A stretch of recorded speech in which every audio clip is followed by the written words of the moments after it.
Hello everyone, this is Arif Khan and welcome back to my YouTube channel The School of Politics. The School of Politics के इस live session में आप सभी का स्वागत है। तो एक बार फिर से हम उपस्थित हैं आपके सामने एक नई वीडियो के साथ और आज की इस वीडियो में हम बात करने वाले हैं जॉन रॉल्स के बारे में।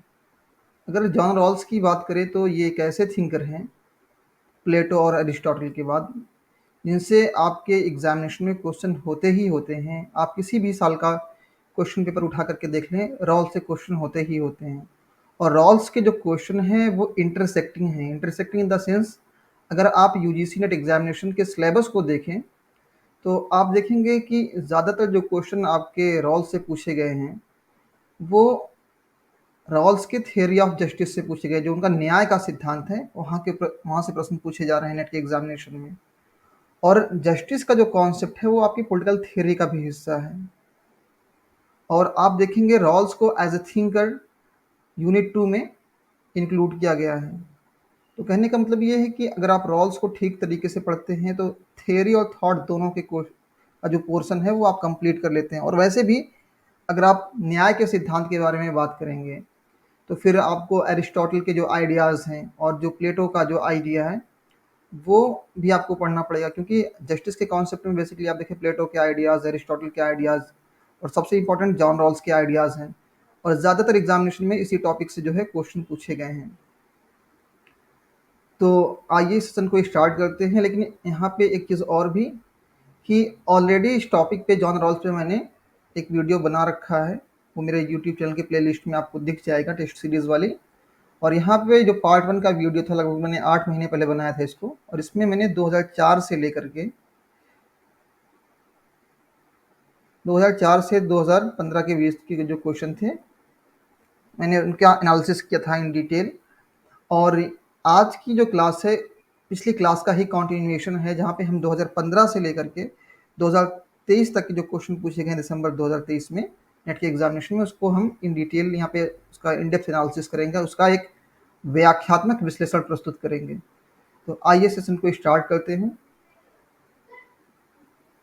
आप यहाँ स्क्रीन पे जो पहला क्वेश्चन देख रहे हैं जिससे दिसंबर 2015 में पूछा गया है, बेसिकली ये जो क्वेश्चन है ये क्वेश्चन पॉलिटिकल थियोरी का क्वेश्चन है, जहाँ पे आप देखें कि कुछ थिंकर्स के आपको नाम दिए गए हैं और आपको इन्हें मैच करना है। और आप देखें रॉल्स की पॉलिटिकल फिलॉसफी में अगर आप देखेंगे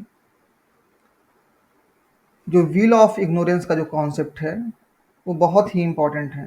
व्हील ऑफ इग्नोरेंस का जो कॉन्सेप्ट है उसको किसने दिया है? जॉन रॉल्स ने दिया है। 1971 में उनकी जो बुक पब्लिश होती है a theory of justice, a theory of justice, इसी बुक में वो बात करते हैं व्हील ऑफ इग्नोरेंस की। और ये व्हील ऑफ इग्नोरेंस क्या है? इसको हम अज्ञानता का पर्दा भी कहते हैं। तो ये अज्ञानता का पर्दा क्या है? बेसिकली ये जो अज्ञानता का पर्दा है, व्हील ऑफ इग्नोरेंस है, एक हाइपोथेटिकल कंडीशन है, मतलब एक हाइपोथेटिकल एक काल्पनिक परिस्थिति है। और यहाँ पे क्या है कि तार्किक वार्ताकार जो रेशनल निगोशिएटर हैं वो न्याय के सिद्धांतों का पता करने के लिए अज्ञानता के पर्दे के पीछे बैठे हुए हैं। और ये इस बात से वाकिफ़ नहीं है, इस बात की इनको नॉलेज नहीं है कि वो किस कास्ट से, किस धर्म से, किस जाति से, किस लिंग से, उनका जेंडर क्या है, इन सब, उनका रिलीजन क्या है, वो यंग है या ओल्ड है, इन चीज़ों से वाकिफ़ नहीं है। और ये जो है अज्ञानता के पर्दे के पीछे न्याय के सिद्धांतों का पता लगाने के लिए इकट्ठा हुए हैं। और कैसे सिद्धांत? वो ऐसे सिद्धांत जो समाज के हर एक सेक्शन, हर एक वर्ग को, हर एक व्यक्ति को जो है स्वीकार हो, एक्सेप्टेबल हो। और यहाँ पे आप देखें व्हील ऑफ इग्नोरेंस के अलावा और जो कॉन्सेप्ट दिए गए हैं, जैसे कि एलिनेशन का जो कॉन्सेप्ट आप जानते हैं, मार्क्स ने शुरुआती दौर में जो एक किताब लिखी थी जिसका नाम था पेरिस मैन्यूस्क्रिप्ट। पेरिस मैन्यूस्क्रिप्ट के अंदर कार्ल मार्क्स ने एलिनेशन का जो कॉन्सेप्ट डिस्कस किया। क्या नाम है उस बुक का? Paris manuscript. कई बार नेट के एग्जामिनेशन में क्वेश्चन पूछे गए हैं। सॉरी, बुक का नाम है पेरिस मैन्यूस्क्रिप्ट। नेट के एग्जामिनेशन में कई बार यहाँ से क्वेश्चन पूछे गए हैं कि कार्ल मार्क्स ने अपनी किस बुक के अंदर एलिनेशन के कॉन्सेप्ट को, अलगाववाद का जो सिद्धांत है, उसको डिस्कस किया है। और पीस मील सोशल इंजीनियरिंग की अगर बात करें तो ये जो पीस मील सोशल इंजीनियरिंग का कॉन्सेप्ट है, ये किसका कॉन्सेप्ट है? कार्ल पॉपर का है। और पीस मील सोशल इंजीनियरिंग बेसिकली है क्या चीज़?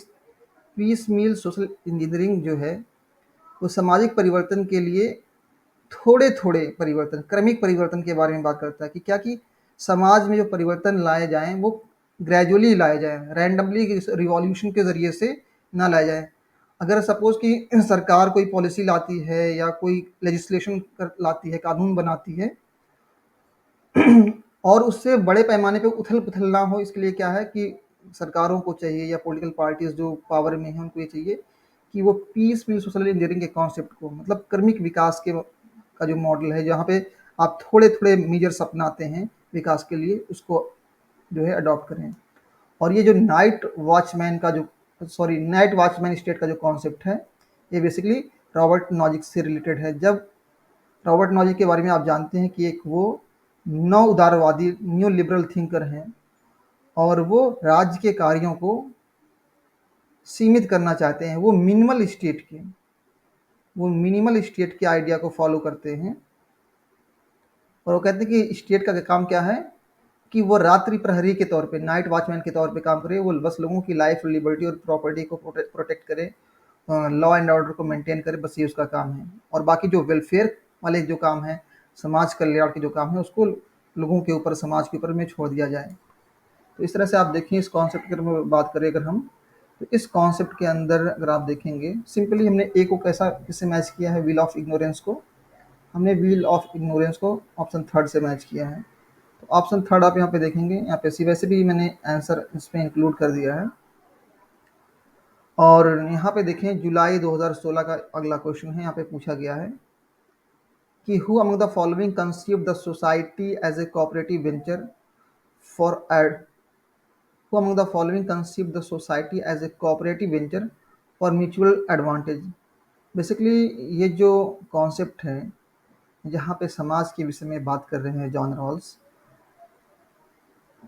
और एक तरह से वो सोसाइटी को डिफाइन करने की कोशिश कर रहे हैं अपनी बुक थ्योरी ऑफ जस्टिस में। अब जब उनके न्याय के सिद्धांत के बारे में पढ़ेंगे तो वहाँ पे वो 2-3 चीज़ें बात करते हैं। जैसे वो कब बात करते हैं कि न्याय जो है सामाजिक संस्थाओं का पहला गुण है, first virtue of social institutions. और इसके अलावा वो बात करते हैं कि समाज को जब वो डिफाइन करते हैं तो क्या है, ये अपने आप में क्या है कि एक कोऑपरेटिव वेंचर है, मतलब एक ऐसा उद्यम है, कैसा?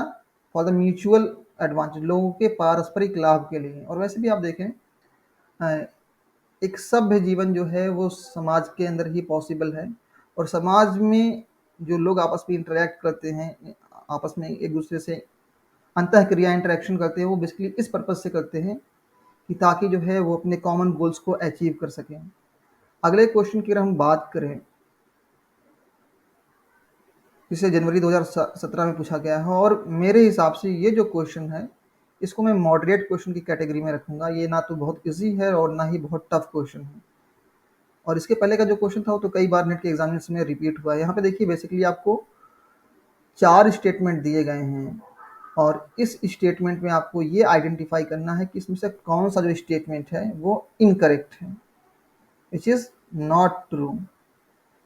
आप इस बार पेपर ऑफलाइन होगा। जब भी स्टेटमेंट वाले क्वेश्चन आपको देखने को मिले तो सबसे पहले आप इस लाइन को पढ़िए और ये देखिए कि इसमें क्या पूछा जा रहा है, कि ट्रू है या ट्रू नहीं है। तो अगर ट्रू है तो ट्रू को आप इनसर्किल कर लेना है और ये समझना कि इसमें, और नॉट ट्रू मतलब या इनकरेक्ट के बारे में बात करें तो इसको जो है मार्कर से या पेन से आप हाईलाइट कर लीजिएगा, ताकि आप सही क्वेश्चन को जो है आइडेंटिफाई कर सके। बहुत बार क्या होता है कि जो स्टूडेंट्स हैं वो जल्दी में जो है क्वेश्चन को ठीक से नहीं पढ़ते और इस नॉट को स्किप कर देते हैं। बाय द वे, इस क्वेश्चन में देखिए 4 स्टेटमेंट हैं। यहाँ पे बात हो रही है व्हील ऑफ इग्नोरेंस के बारे में, जो अज्ञानता का पर्दा है उसके बारे में बात हो रही है। और यहाँ पे 4 स्टेटमेंट दिए गए हैं। No one knows the his place in society, his class, position और सोशल स्टेटस। यहाँ पे अज्ञानता के पर्दे के पीछे जो लोग इकट्ठा हुए हैं, जो लोग हैं अज्ञानता के पर्दे के पीछे, जो न्याय के सिद्धांतों का पता लगाने के लिए बैठे हुए हैं, तो रॉल्स ने क्या किया है कि इनको इनकी पृष्ठभूमि से, बैकग्राउंड से अलग कर दिया है। ये जो लोग हैं जो अज्ञानता के पर्दे के पीछे बैठे हुए हैं, उन्हें इस बात का नॉलेज नहीं है कि उनकी समाज में क्या स्थिति है, वो किस वर्ग से बिलोंग करते हैं, कैसे उनका स्टेटस क्या है, वो अपर कास्ट से बिलोंग करते हैं या लोअर क्लास से बिलोंग करते हैं, उनकी क्या पोजीशन है, वो अमीर हैं या गरीब हैं। इस तरह की मतलब ऐसी सारी चीज़ें जो समाज के अंदर विभेद को या स्ट्रगल को, संघर्ष को या कंपटीशन को पैदा करती हैं, बढ़ाती हैं, उन सारी चीज़ों से वो अनभिज्ञ हैं, अनअवेयर हैं। तभी तो वो एक निष्पक्ष कानून को बना सकेंगे। फॉर एग्जाम्पल टैक्सेशन का एक एग्जाम्पल हम ले सकते हैं। अगर किसी को आदमी को ये मालूम हो कि वो अमीर है, सपोज एक व्यक्ति है जो न्याय के सिद्धांतों के बारे में पता लगाने के लिए बैठा है, उसको मालूम हो कि मैं रिच हूँ, तो वो कोशिश करेगा कि उसकी संपत्ति पर, जो उसकी प्रॉपर्टी है, उस पर टैक्स ना लगे। तो इसलिए अज्ञानता के पर्दे के पीछे जो तार्किक वार्ताकार बैठे हुए हैं रॉल्स के न्याय के सिद्धांत में, वो ऐसे लोग हैं जिनको अपने सोशल स्टेटस के बारे में कोई जानकारी नहीं है, उसका वो किस वर्ग से आते हैं उसके बारे में उसको जानकारी नहीं है। और इसके अलावा no one knows his fortune in the distribution of natural asset and abilities. ये सबसे पहली बात तो ये है कि आप ये समझें कि जो न्याय का सिद्धांत है रॉल्स का, इसको डिस्ट्रीब्यूटिव जस्टिस क्यों कहते हैं। डिस्ट्रीब्यूटिव जस्टिस, इसको हिंदी में हम वितरणात्मक न्याय कहते हैं, वितरणात्मक न्याय, ठीक है ना। एक्चुअली जो न्याय का ये जो कॉन्सेप्ट है रॉल्स का, इस सिद्धांत अपने जस्टिस के कॉन्सेप्ट में बेसिकली रॉल्स इस प्रॉब्लम से डील करते हैं कि जो प्राइमरी गुड्स है, जो जो प्राथमिक वस्तुएं हैं, उनका वितरण समाज के अंदर कैसे हो। मतलब समाज के अंदर आप देखिए, जो संसाधन होते हैं, जो रिसोर्सेज होते हैं, लिमिटेड होते हैं, और उन संसाधनों का, उन रिसोर्सेज का कैसे लोगों के बीच में इक्वल डिस्ट्रीब्यूशन हो, इसके बारे में वो बात करते हैं। जैसे कि वो बात करते हैं, जैसे कि फॉर एग्जाम्पल सपोज कि ये एक केक है, सपोज कि ये एक केक है और एक इंसान को ये रिस्पॉन्सिबिलिटी दी गई है कि आपको क्या करना है, इस केक को अलग अलग लोगों के बीच में बांटने हैं। और इस व्यक्ति को ये भी नहीं मालूम है कि जब ये इस केक के हिस्से लगाए जाएंगे तो कौन सा हिस्सा उसके पास आएगा। तो इसलिए वो क्या कोशिश करेगा कि इस केक को जो है एक बराबर शेप में काटेगा कि ना किसी को कम मिले ना ज़्यादा। क्यों? क्योंकि उसको यह नहीं मालूम है कि जब उसकी बारी आएगी, जब उसे हिस्सा मिलेगा, तो उसमें ये केक का कौन सा हिस्सा मिलेगा, ये पोर्शन मिलेगा या ये मिलेगा, ये मिलेगा। तो उसकी ये कोशिश होगी कि वो इक्वल डिस्ट्रीब्यूशन करे, फेयर डिस्ट्रीब्यूशन करे, और सबको जो प्राइमरी गुड्स हैं, जो प्राथमिक वस्तुएं हैं, वो एक जैसी मिलें। प्राइमरी गुड्स क्या है, इसके बारे में भी हम डिस्कस करेंगे, लेकिन पहले अगले स्टेटमेंट को हम थोड़ा सा और डिकोड करते हैं। यहाँ पे देखिए, तो no one knows his fortune in the distribution, मतलब जब प्राथमिक वस्तुओं का वितरण होगा तो लोगों को क्या क्या मिलेगा, उनके भाग्य में, उनकी किस्मत में क्या क्या चीज़ें आएंगी, वो नहीं जानते हैं।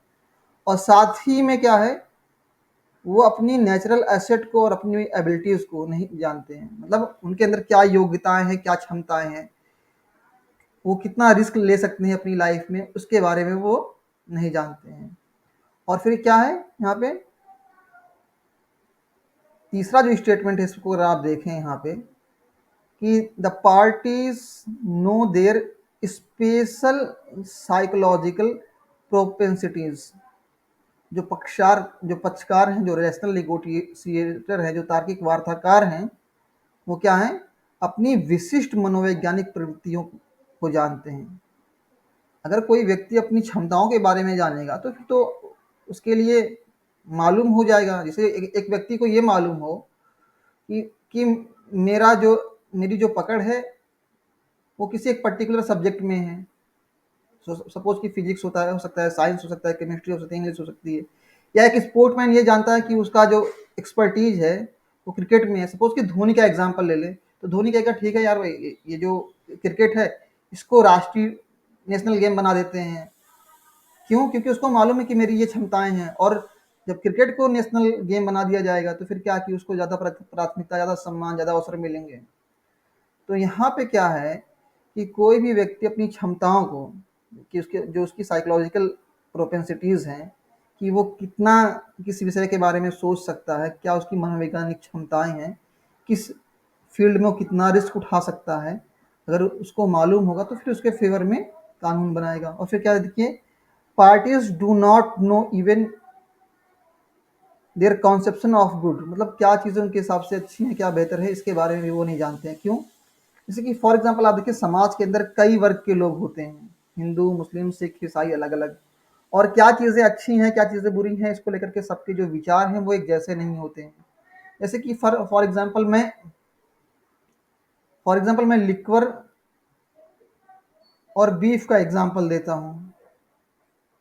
मतलब एक तरफ शराब है और एक तरफ जो है गाय का मांस है, बीफ है।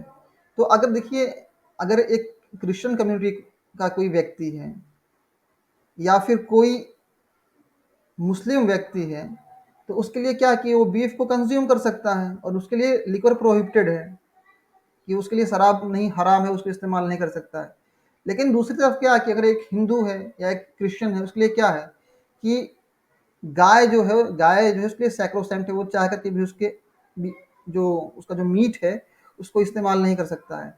तो हर किसी का जो विचार है कि क्या चीज़ें अच्छी हैं, क्या चीज़ें बुरी हैं, जो लोगों की मान्यताएं हैं, जो विश्वास हैं, वो अलग अलग हैं। ठीक है? और इसलिए अगर जो व्यक्ति अपनी मान्यताओं को, अपनी विश्वासों को जानेगा, तो अज्ञानता के पर्दे के पीछे जो है वो एक निष्पक्ष कानून को नहीं बना सकता जो समाज के हर एक वर्गों को एक्सेप्टेबल हो, जिसको सोसाइटी का हर एक सेक्शन, हर एक इंडिविजुअल एक्सेप्ट कर सके। तो थोड़ा सा इस कॉन्सेप्ट को मैं थोड़ा सा और इलेबोरेट करूंगा। ये मेरे पर्सनल नोट्स हैं जो मैंने बनाए थे अपने क्लास के टाइम में। देखिए यहाँ पे आप देख सकते हैं, व्हील ऑफ इग्नोरेंस के अंदर यहाँ पे जो लोग तार्किक वार्ताकार है, रेशनल निगोशिएटर, वो अज्ञानता के पर्दे के पीछे जो लोग बैठे हुए हैं वो पूरी तरह से अनभिज्ञ हैं, टोटली अनअवेयर हैं किन चीज़ों के बारे में, कि उनकी क्या आवश्यकताएं, क्या ज़रूरतें हैं, उनका क्या इंटरेस्ट है, उनकी क्या क्षमताएं हैं, क्या उनकी योग्यताएं हैं, और साथ ही तो वो किस कंडीशन से बिलोंग करते हैं। और सबसे इम्पॉर्टेंट चीज़, वो ऐसे किसी भी चीज़ को नहीं जानते हैं जो समाज के अंदर विभेद को, डिस्क्रिमिनेशन को या कॉन्फ्लिक्ट को, संघर्ष को जो है उत्पन्न करती है। जैसे कि आप देखें, धर्म, जाति, लिंग, ये सब क्या है, विभेद के जो है एक कारक हो सकते हैं। राष्ट्रीयता जो है एक डिफरेंस का जो है कारण हो सकती है। तो इन सब चीज़ों से, मतलब ऐसी किसी भी चीज़ के बारे में वो नहीं जानते हैं जो समाज में विभेद को, भेदभाव को या कॉन्फ्लिक्ट को जो है पैदा करती हैं। लेकिन फिर भी उनके अंदर कुछ समझ है, बेसिक, कुछ एलिमेंट्री, कुछ प्रारंभिक जो ज्ञान है उनको, क्या का, इकोनॉमिक्स का, साइकोलॉजी का और सेंस ऑफ जस्टिस का। देखिए, कोई व्यक्ति चाहे वो जज हो या ना हो, ठीक है ना, जैसे कि कोई व्यक्ति सेफ हो या ना हो, इस बात के लिए फिर भी वो लायक है, ये योग्य है कि वो बता सके कोई कोई खाना अच्छा बना या नहीं। मतलब अगर किसी खाने का टेस्ट आपको बताना है कि वो अच्छा खाने में लग रहा है, बुरा लग रहा है, तो उसके लिए आपको सेफ होने की ज़रूरत नहीं है। तो ऐसे ही अज्ञानता के पर्दे के पीछे जो लोग बैठे हुए हैं, उनको थोड़ी बहुत जानकारी है कि क्या चीज़ फेयर है, क्या चीज़ अनफेयर है, और थोड़ा बहुत इकोनॉमिक्स और साइकोलॉजी का भी उन्हें ज्ञान है। और यहाँ पे आप देखेंगे इस स्टेटमेंट में क्या है, यहाँ पे बात की जा रही स्पेशल साइकोलॉजिकल प्रोपेंसिटीज। उन्हें साइकोलॉजी का थोड़ा बहुत ज्ञान है, लेकिन जो विशेष क्षमताएं हैं, विशिष्ट जो साइकोलॉजिकल प्रोपेंसिटीज हैं, उनके बारे में उनको नॉलेज नहीं। थोड़ा बहुत एलिमेंट्री नॉलेज है, किसका, साइकोलॉजी का, इकोनॉमिक्स का, और साथ ही साथ में सेंस ऑफ जस्टिस उनके पास है कि क्या चीज़ें उचित है, क्या चीज़ें अनुचित है। जैसे कि फॉर एग्जाम्पल, किसी को मारना अनावश्यक, किसी का कत्ल कर देना, उसका मर्डर कर देना, या उसका सामान चोरी कर लेना, ये तो नैतिक रूप से और सामान्य रूप से हर किसी का जो सेंस ऑफ जस्टिस है वो बता देगा कि ये चीज़ ऐसा करना सही है या गलत है।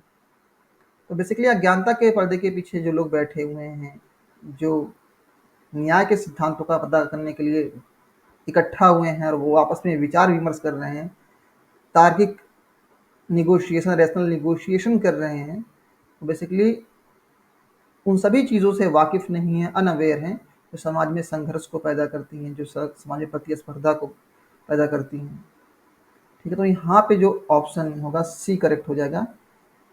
दे know their psychological propensities special, not true. यहाँ पे पूछा नॉट ट्रू, तो मतलब वो साइकोलॉजी के बारे में उनको ज्ञान तो है, लेकिन स्पेशल साइकोलॉजिकल प्रोपेंसिटीज के बारे में नॉलेज नहीं है। नेक्स्ट क्वेश्चन की अगर हम बात करें यहाँ पे, इस क्वेश्चन को जनवरी 2017 में पूछा गया है। वैसे ये जो क्वेश्चन है, वैसे तो रॉल्स के बारे में भी यहाँ पे पूछा गया है। ये क्वेश्चन बेसिकली पॉलिटिकल थ्योरी का क्वेश्चन है। और आप देखें 1971 में जब रॉल्स की बुक पब्लिश हुई थी, ये थ्योरी ऑफ जस्टिस, उसी टाइम से माना जाता है कि जो नॉर्मेटिव पॉलिटिकल थ्योरी है, जो नॉर्मेटिव पॉलिटिकल थ्योरी है, मूल्यपरक जो राजनीति है, उसका रिवाइवल हुआ, उसका पुनरुत्थान हुआ।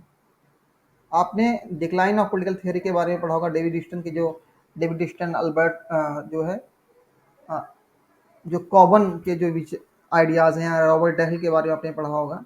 तो वहाँ पे आपने देखा होगा कि वो बात करते हैं डिक्लाइन ऑफ पॉलिटिकल थ्योरी के बारे में।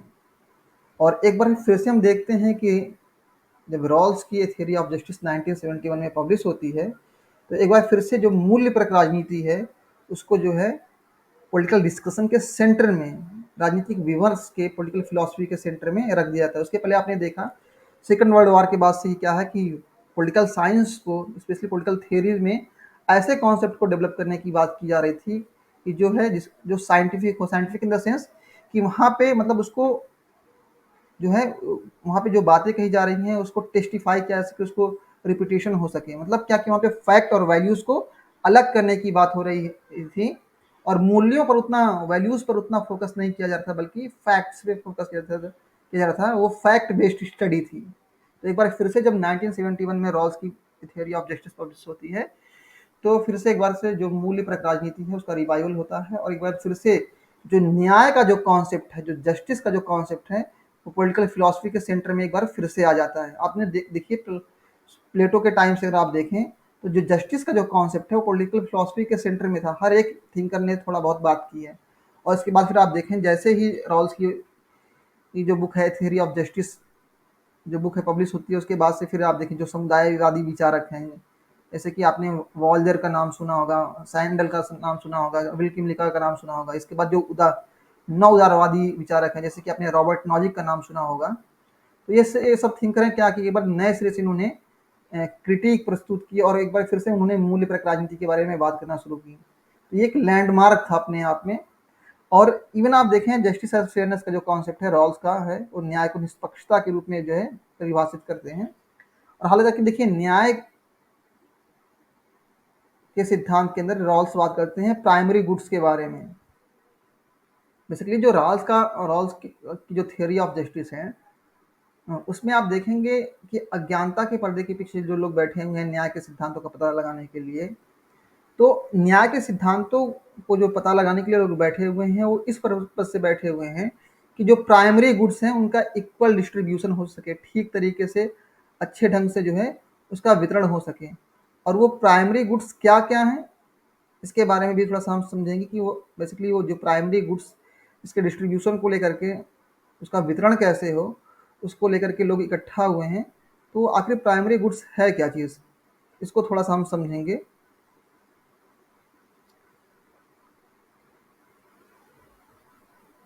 रॉल्स ने जो है ए थ्योरी ऑफ जस्टिस में प्राइमरी गुड्स की, जो सोशल प्राइमरी गुड्स हैं,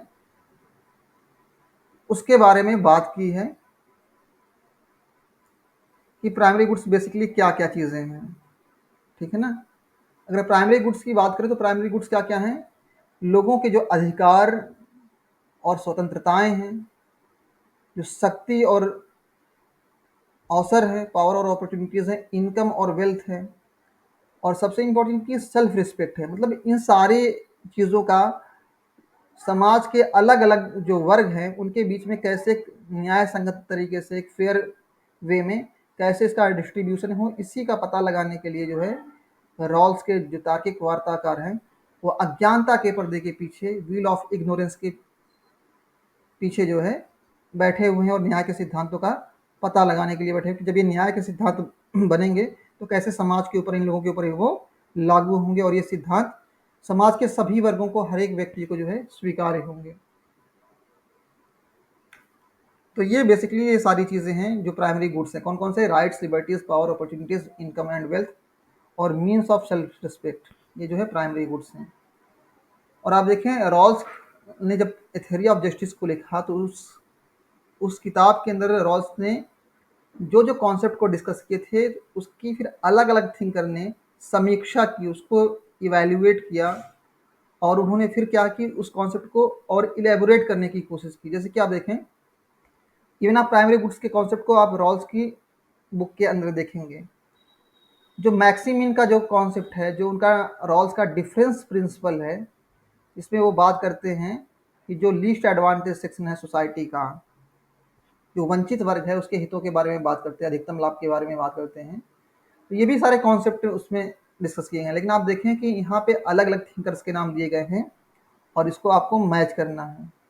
मैं पॉलिटिकल थ्योरी के ऊपर एक बुक पढ़ रहा था और उसमें मैंने एक पर्टिकुलर चैप्टर देखा, उसमें सारे कॉन्सेप्ट एक ही जगह, मैं तो कहूँगा कि इस कॉन्सेप्ट को उसी बुक से सीधा एग्जामिनर ने कोट किया था। आप देखिए यहाँ पे रॉल्स को देखें, जस्टिस एज फेयरनेस का जो कॉन्सेप्ट है, और इसके अलावा देखें जॉन सी हर्सानी का जो कॉन्सेप्ट है मैक्सिमिन प्रिंसिपल, और प्राइमरी गुड्स रिकंसीडर्ड रिचर्ड जे अर्निसन का जो कॉन्सेप्ट है, और एलेक्स कैली निकोस का जो कॉन्सेप्ट है इक्वलिटी ऑफ व्हाट। एक्चुअली ये जो बुक है ये बहुत ही अच्छी बुक है पॉलिटिकल थियरी की, और इसमें आप देखेंगे रॉल्स के आइडियाज़ को जो है इन डिटेल डिस्कस किया गया है, और जो थिंकर्स इन्होंने इसको इलेबोरेट करने की कोशिश की है। और ये बुक जो है अगर आप किसी को चाहिए तो मुझे व्हाट्सअप कर सकता है। इस बुक का टाइटल है introduction to contemporary political theory, और इस बुक के ऑथर हैं कोलिन फेरली। ठीक है, तो आप यहाँ देख सकते हैं कि इस बुक से सारे कॉन्सेप्ट, बेसिकली इस बुक के अंदर में जो कॉन्सेप्ट डिस्कस किए गए थे सेम बिल्कुल हूबहू शुरू के 4 कॉन्सेप्ट को जो है एग्जामिनर ने कोट किया है। और बेसिकली वैसे तो ये रॉल्स के ही कॉन्सेप्ट है, लेकिन क्या कि ये जो थिंकर्स हैं इन्होंने इसको रिडिफाइन करने की कोशिश की है। आप यहाँ पे देखें जैसे कि मैक्सिमिन का जो प्रिंसिपल है, मैंने ऐसी चीज़ों को यहाँ पे मेंशन कर दिया है। जस्टिस एज फेयरनेस जो कॉन्सेप्ट है किसका है, वो रॉल्स का है। जो जॉन सी हर्सानी का जो कॉन्सेप्ट है द मैक्सिमिन प्रिंसिपल, और प्राइमरी गुड्स रिकंसीडर्ड ये किसका कॉन्सेप्ट है, ये कॉन्सेप्ट है रिचर्ड अर्नेसन का, और एलेक्स कैलिनकॉस ने जो है इक्वलिटी ऑफ व्हाट को डिस्कस किया है। ठीक है ना, तो सीधा सा आप देखें ए को हमने मैच कर दिया थर्ड से और डी को पहले से। ठीक है ना, ए को थर्ड से और डी को पहले से, ए को थर्ड और डी को पहले से। यहाँ पे ऑप्शन जो सी है वो करेक्ट हो जाएगा। नेक्स्ट क्वेश्चन के बारे में अगर हम बात करें यहाँ पे, इस क्वेश्चन में देखिए नवंबर 2017 में इस क्वेश्चन को पूछा गया है, और हालांकि देखिए बहुत ही इंटरेस्टिंग क्वेश्चन है। अगर आपने लॉ की पॉलिटिकल फिलॉसफी को पढ़ा होगा, उनके सोशल कॉन्ट्रैक्ट को थ्योरी को पढ़ा होगा, तो उसके सोशल कॉन्ट्रैक्ट थ्योरी का आउटकम क्या है कि जो सरकार है वो शासितों की सहमति पर, मतलब कंसेंट ऑन द गवर्न, जो शासित लोग हैं उनकी सहमति पर आधारित होती है। और अपनी बुक जो है टू ट्रिटीज ऑन सोशल क्या नाम है उसका बुक का, टू ट्रिटीज ऐसे कुछ करके है, मुझे एग्जैक्ट नाम याद नहीं आ रहा है। Two treatises on civil government ऐसे कुछ उसका, हाँ, two treatises on civil government, ये जो बुक है जॉन लॉक की two treatises on civil government, इस बुक के अंदर वो बात करते हैं सोशल कॉन्ट्रैक्ट थ्योरी के बारे में। और बेसिकली लॉक के पॉलिटिकल फिलॉसफी में देखेंगे तो वहाँ पे 2 कॉन्ट्रैक्ट होते हैं। एक कॉन्ट्रैक्ट जो है व्यक्तियों के बीच में है, जिससे सोशल जो है सिविल सोसाइटी नागरिक समाज बनता है। और दूसरा जो कॉन्ट्रैक्ट है वो लोगों का सरकार के साथ होता है। और इसी कॉन्ट्रैक्ट में जो है लॉक ने इस्तेमाल किया है टैसिट कॉन्सेंट का कॉन्सेप्ट। देखिए कॉन्सेंट जो है, जो सहमति, वो 2 तरह की होती है। एक तो डायरेक्ट कॉन्सेंट, डायरेक्ट हम कह सकते हैं, या एक्सप्रेस कॉन्सेंट कह सकते हैं, या एक्सप्लिसिट जो प्रत्यक्ष रूप से, जैसे कॉन्ट्रैक्ट अगर 2 पार्टीज के बीच में हो रहा है तो यहाँ पे कॉन्ट्रैक्ट को साइन करने के लिए क्या कि 2 पार्टीज आपस में इंगेज करेंगी। ठीक है ना, वो अपनी सहमति को देंगी। लेकिन बाद की जो जनरेशन है, बाद की जो पीढ़ियां हैं, वो कंसेंट को कैसे देंगी, मतलब वो इस तरह से देंगे कि इस कॉन्ट्रैक्ट का जो आउटकम है उसको लोग किस हद तक मानते हैं, इस कॉन्ट्रैक्ट का जो आउटकम है हाँ, या उस कॉन्ट्रैक्ट को बेस बना करके जो पॉलिसीज बनाई जा रही हैं उसको लोगों की स्वीकृति किस हद तक है, लोग किस हद तक जो है इस कॉन्ट्रैक्ट के आदेशों को या जो जो आम सहमति बनी है उसको जो है वो फॉलो कर रहे हैं। बेसिकली हम ऑब्लिगेशन से कह सकते हैं कि मतलब कितना लोग ऑब्लिग्ड हैं, कितना लोग जो है सीरियसली जो है उस कॉन्ट्रैक्ट को बेस बनाकर बनाई गई नीतियों या निर्णयों को जो है लोग मानते हैं। तो टैसिट कॉन्सेप्ट आमतौर पे तब देखते हैं आप जब सरकार कोई नीति बनाती है, कोई पॉलिसी बनाती है, कोई कानून बनाती है, तो लोग उसको किस हद तक फॉलो करते हैं।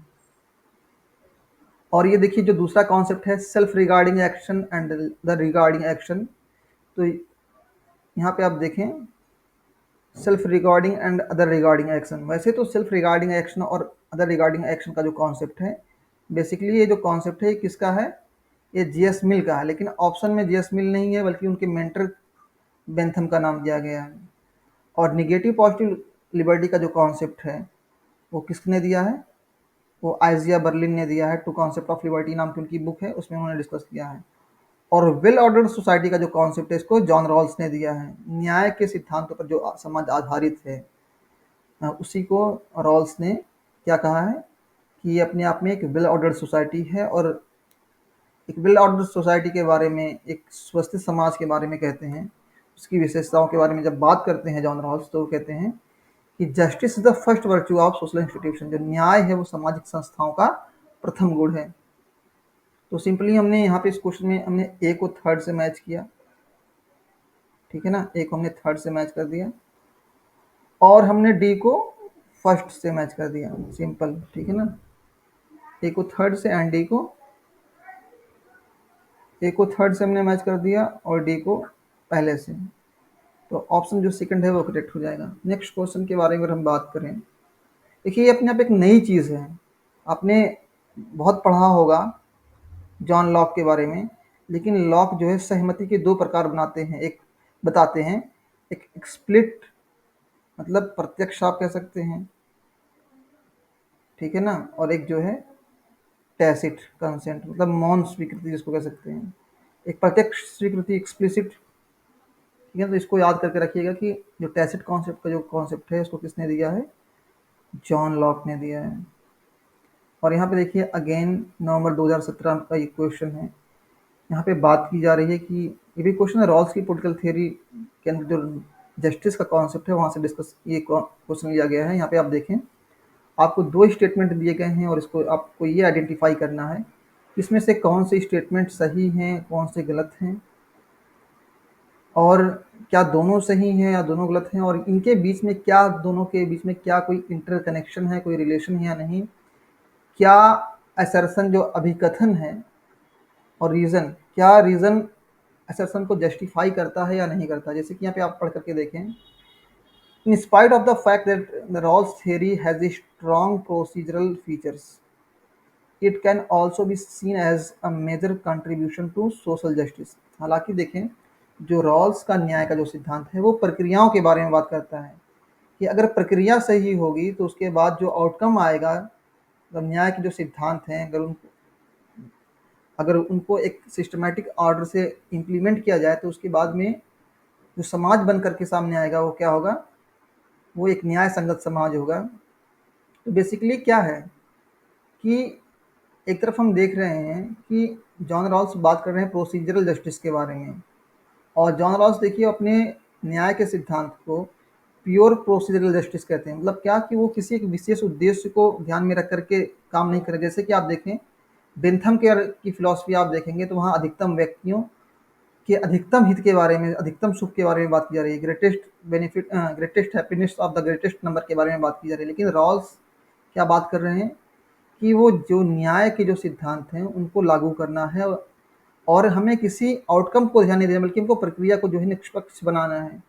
अगर प्रक्रिया निष्पक्ष होगी, निष्पक्ष तरीके से प्राइमरी गुड्स का डिस्ट्रीब्यूशन किया जाएगा तो उसके बाद जो समाज बनेगा वो भी अपने आप में एक निष्पक्ष होगा। लेकिन साथ ही साथ में आप देखें कि जो रॉल्स की थियरी के अंदर जो डिफरेंस प्रिंसिपल है, जो विभेद मूलक सिद्धांत है, वो बात करता है इसके बारे में, समाज के जो वंचित वर्ग हैं उनके हितों के बारे में बात करता है। Let me show you the concept, the theories and the principal which he has created. देखिए यहाँ पे प्रिंसिपल के हम बारे में बात करें,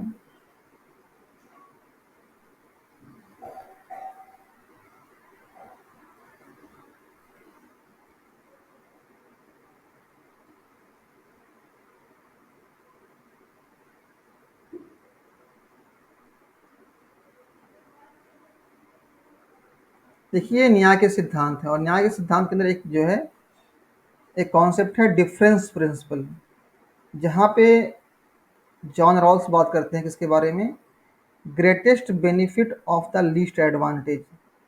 मतलब जब अज्ञानता का पर्दा हटेगा और जो लोग दयनीय स्थिति में होंगे, लीस्ट एडवांटेज कंडीशन में होंगे, उनके भी वेलफेयर के बारे में वो बात करते हैं, उनके भी कल्याण के बारे में बात करते हैं। वैसे भी आप देखें, अगर रॉल्स का जो थियोरी ऑफ जस्टिस है, बेसिकली उसमें आप देखेंगे दो प्रिंसिपल हैं, पहला और दूसरा, और दूसरे प्रिंसिपल के अंदर दो सेक्शन है, ए एंड बी। तो पहला जो उनका प्रिंसिपल है, प्रिंसिपल ऑफ इक्वल लिबर्टी, जहाँ पे वो हर एक व्यक्ति को समान स्वतंत्रता देने के पक्ष में है, ताकि जो है वो अपनी क्षमताओं का सही से इस्तेमाल करके जो है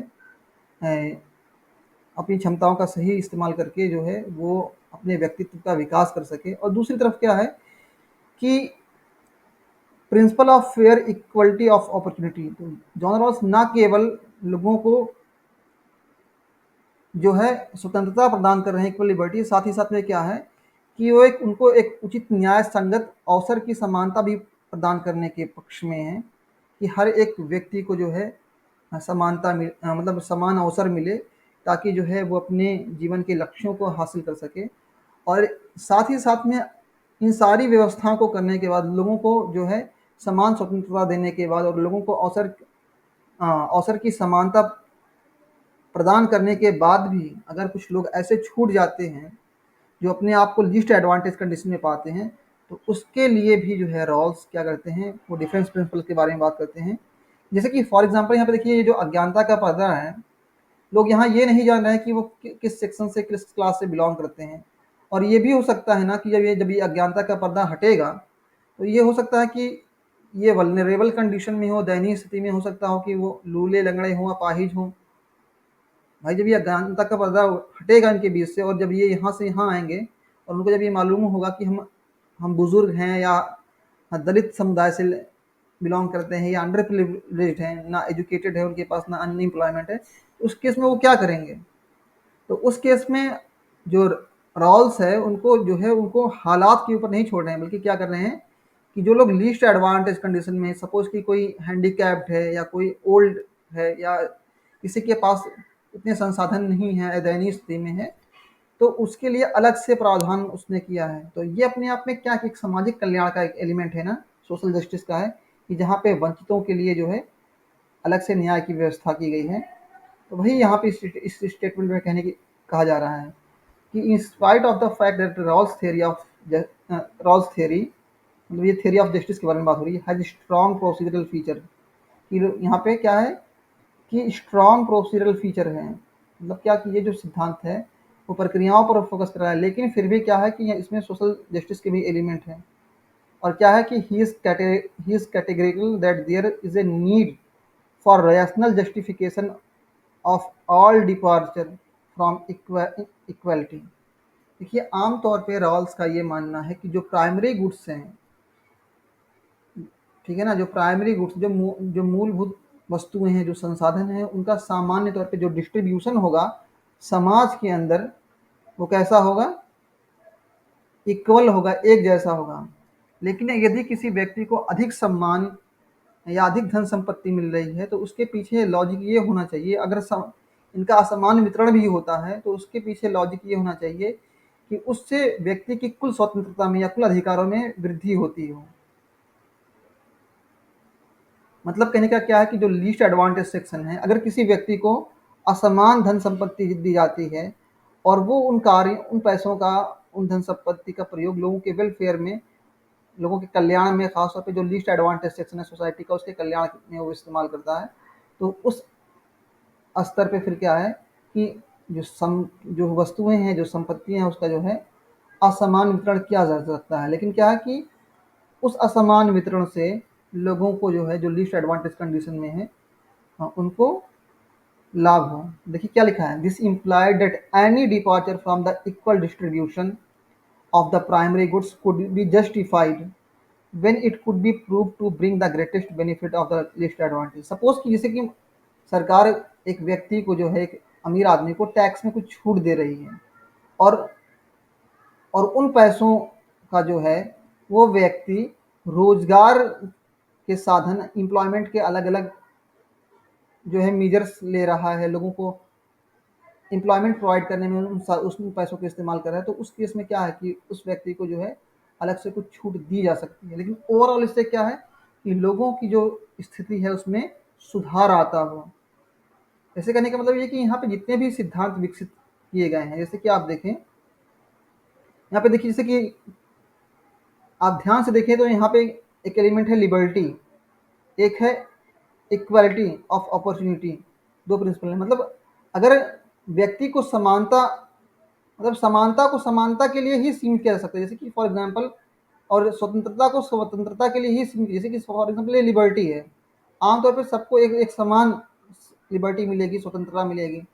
लेकिन अगर किसी व्यक्ति की स्वतंत्रता को सीमित किया जा रहा है, और उस सीमित, और किसी एक व्यक्ति की स्वतंत्रता को सीमित करने के बाद, उसको रिस्ट्रेन करने के बाद, और व्यक्ति की कुल स्वतंत्रता में विकास होता है, तो फिर क्या है कि उसको जो है अनइक्वली डिस्ट्रीब्यूट किया जा सकता है।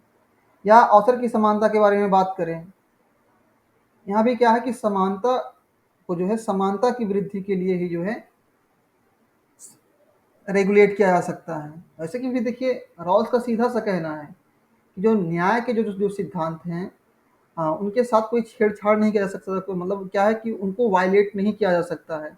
इवन समाज के कल्याण के नाम पर भी, पब्लिक वेलफेयर के नाम पर भी जो है लोगों के जो अधिकार हैं उससे उनको वंचित नहीं किया जा सकता। और अगेन आप फिर से देखें, यहाँ पे एक सोसाइटी को किस तरह से डिफाइन करते हैं, ये क्वेश्चन की फिर से रिपीट हो गया। यहाँ पे क्या पूछते हैं कि who among the following conceived society as a cooperative venture. हालांकि देखिए, इस स्टेटमेंट, इस क्वेश्चन में आप देखेंगे तो यहाँ पे क्या है, जो दूसरा स्टेटमेंट है, he is categorical that there is a need for rational justification of all departure from equality. ये स्टेटमेंट, इसमें ऑप्शन जो पहला है वो करेक्ट है। क्यों? क्योंकि जब डिफरेंस प्रिंसिपल के बारे में बात करते हैं जॉन रॉल्स, तो वो ये कहते हैं कि आमतौर पे जो सामान्य सामान्य परिस्थितियों में क्या है कि लोगों के बीच में अधिकार और स्वतंत्रताओं का जो है समान वितरण होगा, और असमान वितरण उस स्थिति में किया जा सकता है, असमान वितरण, अनइक्वल डिस्ट्रीब्यूशन, जब उससे क्या हो, तो लीस्ट एडवांटेज व्यक्ति है, जो दयनीय स्थिति में जो व्यक्ति है उसकी स्थिति में बदलाव या सुधार आता है, उसको उससे उसको लाभ होता हो। यहाँ पे आप देखिए अगेन, इस क्वेश्चन में देखिए यहाँ पे क्या कि जो परिभाषा है समाज की, उसको फिर से जो है रिपीट किया गया है। क्वेश्चन 5 से 6 बार नेट के एग्जामिनेशन में रिपीट हुआ है, ठीक है ना। ये स्टेटमेंट बेसिकली जॉन रॉल्स का है, जहाँ पे वो कहते हैं सोसाइटी को कैसे डिफाइन करते हैं कि अपने आप में क्या कि एक कोऑपरेटिव वेंचर है, एक क्या है, सहकारी उद्यम है, मतलब क्या कि जहाँ लोग आपस में मिलकर करके काम कर रहे हैं फॉर म्यूचुअल एडवांटेज, अपने पारस्परिक लाभ के लिए। ये तो क्वेश्चन कई बार रिपीट हुआ है। नेक्स्ट क्वेश्चन की तरफ आप देखें, और यहाँ पे एक चीज़ और भी देखिए, थोड़ा सा वो और यहाँ पे डिफाइन करते हैं, मोर और लेस सफिशियंट। जो समाज है अपने आप में कि कमो बेस क्या है, सफिशियंट है, and necessarily govern by the rules. और किसके माध्यम से वो संचालित होता है, इसके माध्यम से साथ साथ होता है नियमों के माध्यम से, जो न्याय के नियम हैं उनसे जो है वो संचालित किया जाता है। क्या है कि इसमें देखिए दो फीचर्स बता रहे हैं, तीन फीचर्स बता रहे हैं। एक तो लोगों का पारस्परिक लाभ, म्यूचुअल म्यूचुअल एडवांटेज। दूसरा ये कि वो कमे बेस क्या है, अपने आप में आत्मनिर्भर है, सेल्फ सफिशिएंट है। और तीसरा क्या है कि ये जो समाज है वो क्या है, नियमों के जरिए से जो है अनुशासित हो रहे हैं, गवर्न हो रहे हैं। अगले क्वेश्चन की बात करें, आप यहाँ पे देखिए कुछ थिंकर्स के आपको नाम दिए गए हैं, और बेसिकली ये भी पॉलिटिकल थियरी का ही क्वेश्चन है। यहाँ पे कुछ थिंकर्स के आपको नाम दिए गए हैं, और दूसरी तरफ उनके कॉन्सेप्ट के बारे में बात की गई है। जैसे कि आप देखें तो डिस्ट्रीब्यूटिव जस्टिस का जो कॉन्सेप्ट है, उसको किसने दिया है, रॉल्स ने। डिस्ट्रीब्यूटिव इसलिए हम कहते हैं रॉल्स के थियरी को कि क्योंकि बेसिकली ये इस बात से डील करता है कि जो प्राइमरी गुड्स हैं, ठीक है ना, जो वस्तुएं हैं प्राइमरी गुड्स, उनका वितरण कैसे हो। जो प्राथमिक वस्तुएं हैं उनका वितरण कैसे हो, कैसे उसको डिस्ट्रीब्यूट किया जाए समाज के सभी वर्गों के बीच में समान रूप से, इससे वो डील करता है, इसलिए उसको डिस्ट्रीब्यूटिव जस्टिस कहते हैं। और आप जानते हैं कि 1971 में ए थ्योरी ऑफ जस्टिस नाम की जो बुक लिखी थी उसमें इस कॉन्सेप्ट के बारे में बात करते हैं। रॉबर्ट नॉजिक की बात करें तो कई बार यहाँ से क्वेश्चन पूछा गया है। जस्टिस का जो इंटाइटलमेंट थ्योरी है, जो हकदारी का जो सिद्धांत है, वो किसका, रॉबर्ट नॉजिक का है। उनकी बुक है 1974 में पब्लिश हुई थी, अनार्की स्टेट एंड यूटोपिया। इसी बुक में जो है वो रॉल्स और जॉन रॉल्स की जो न्याय सिद्धांतों की समीक्षा करते हैं और उसकी आलोचना करते हैं। और यहाँ पे आप देखिए माइकल वाल्जर के बारे में आप देखें। माइकल वाल्जर का आपने नाम सुना होगा, और वो क्या हैं, एक समुदायवादी विचारक हैं।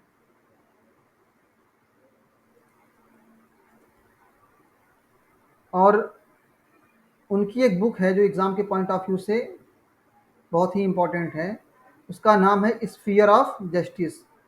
इस स्फीयर ऑफ जस्टिस में जो है माइकल वाल्जर ने कम्युनिटेरियन पर्सपेक्टिव से समुदायवादी उपागम का इस्तेमाल करके जो है न्याय के जो सिद्धांत है जॉन रॉल्स के, उसकी समीक्षा की है। और ग्लोबल जस्टिस के बारे में बात करें तो ग्लोबल जस्टिस का जो कॉन्सेप्ट है उसको किसने दिया है, थॉमस पॉज का। जो थॉमस पॉज, कुछ लोग पौगे पढ़ते हैं, कुछ लोग पॉज पढ़ते हैं, इसको मत जाइए, बस इसको स्पेलिंग देखिए। ये ग्लोबल जस्टिस का जो कॉन्सेप्ट है वो पॉलिटिकल थ्योरी का हिस्सा है और बहुत ही इंपॉर्टेंट है। यहाँ से नेट के एग्जाम्स में 2 बार क्वेश्चन पूछे गए हैं। अगर आप देखें जो है जस्टिस के कॉन्सेप्ट के अंदर एक कॉन्सेप्ट है ग्लोबल जस्टिस, और ग्लोबल जस्टिस के अंदर 2 थिंकर्स के नाम हैं। थॉमस पॉज जो हैं वो किसके, जॉन रॉल्स के शिष्य हैं, ये उनके डिसाइपल हैं, उसके उनके स्टूडेंट हैं।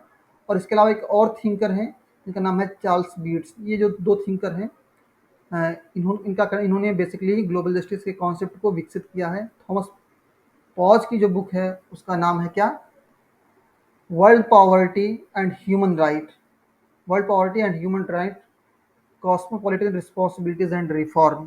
देखिए ये उनकी बुक है। और इसके अलावा आप देखें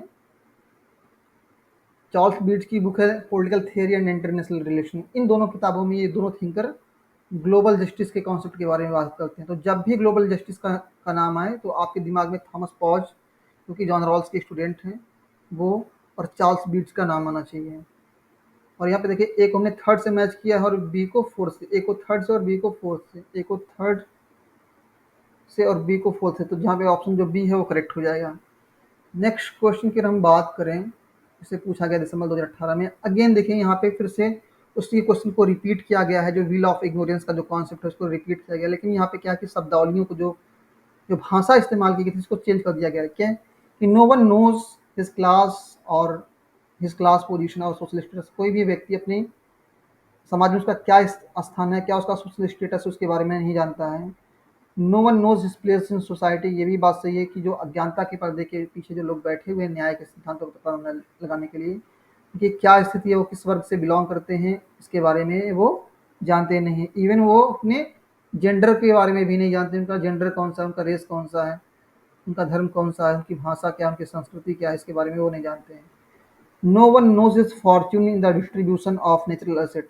जब प्राथमिक वस्तुओं का वितरण होगा तो क्या उनके हिस्से में आएगा, ये भी वो नहीं जानते। जैसे कि मैंने एक केक का एग्जांपल दिया कि एक केक है और उसको बांटने वाला क्या है कि उसको समान रूप से बांट रहा है। क्यों? क्योंकि उसको ये नहीं मालूम कि जो है उसके हिस्से में कौन सा आएगा। तो ऐसी स्थिति में जब लोग न्याय के सिद्धांतों का पता लगाने की कोशिश करेंगे, या ऐसे स्थिति में कोई व्यक्ति केक कटिंग का काम करेगा, तो वो क्या करेगा, वो इक्वल डिस्ट्रीब्यूशन करेगा, ताकि जो है उसके हिस्से में जो केक आएगा या और लोगों के हिस्से में जो केक आएगा वो समान रूप से हो, इक्वल हो। और क्या कि parties knows their conception of good. मतलब क्या कि क्या चीज़ें अच्छी हैं, क्या चीज़ें बुरी हैं, उनके विचार विश्वासों के हिसाब से, उनके मूल्यों के हिसाब से वो इसके बारे में वो जानते हैं। वो नहीं जानते हैं। अगर एक व्यक्ति ये जानेगा कि क्या चीज़ें अच्छी हैं उसके हिसाब से, क्या चीज़ें बुरी हैं, तो फिर क्या है कि लोग एक निष्पक्ष जो है एक निष्पक्ष जो है